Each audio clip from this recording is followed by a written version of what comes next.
Okay, so I want you to think about Harrison's point of people being ignored by history, those who've done all the oppressing being being well thought of, and the people who've done all the hard work being ignored by history, by the National Trust.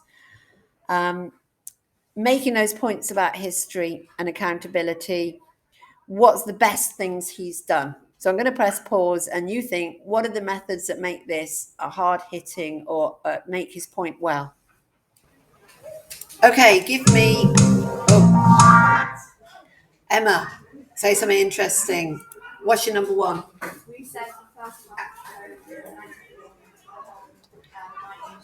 Very nice. Yep. I expect you couldn't hear, viewers can't hear.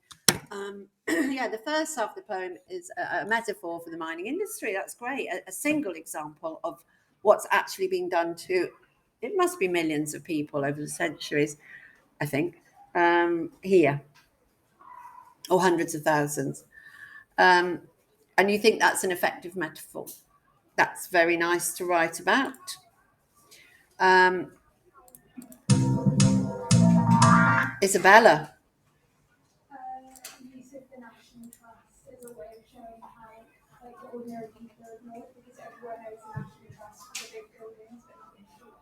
Yeah.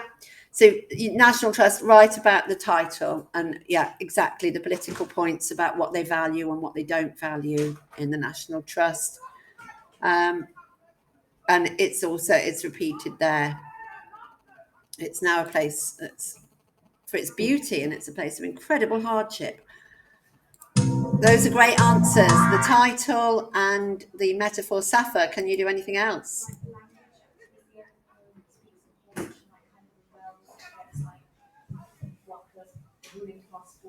Yeah, that's nice. So you're forced into Cornish. Ruling class had killed it, and he's resurrecting it. Like he's resurrecting these people. So writing about the ending is really good. Olivia.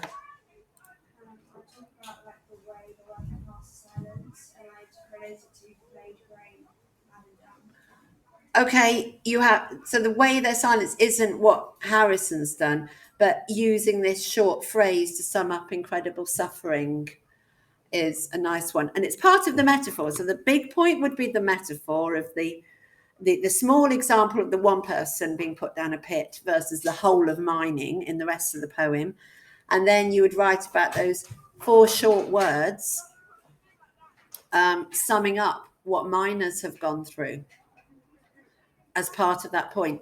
So that's another thing that's important. If you're writing about a big method, you write about small methods within it.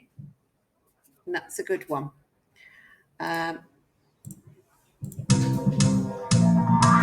Danelle. Say. Oh yeah, that's nice. What are you going to say about it's not? It's free indirect. If it had quotes, it would be direct, but it's sort of nearly direct. So call it free indirect. What are you saying about that? It's kind of like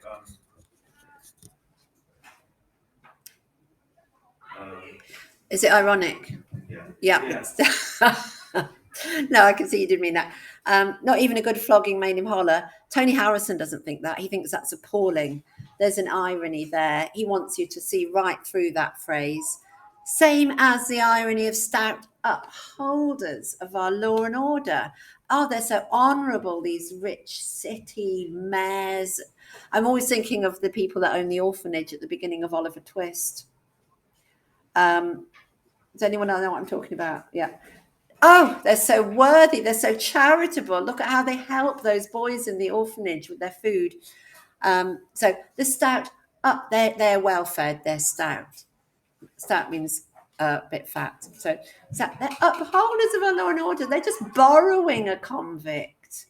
There's nothing wrong with those attitudes. So it's irony there, irony here. That's a good thing to write about. I'll take one more. Emilia.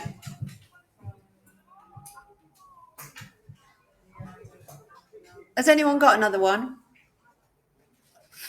You naughty people. Not really, but you should have said, well, you could have said the sonnet form again. So it's an extended sonnet, and it's valuing these experiences and these people, turning in this aristocratic poetic form against the wealthy, not quite aristocrats, but against the wealthy. So we talked about it being a sonnet.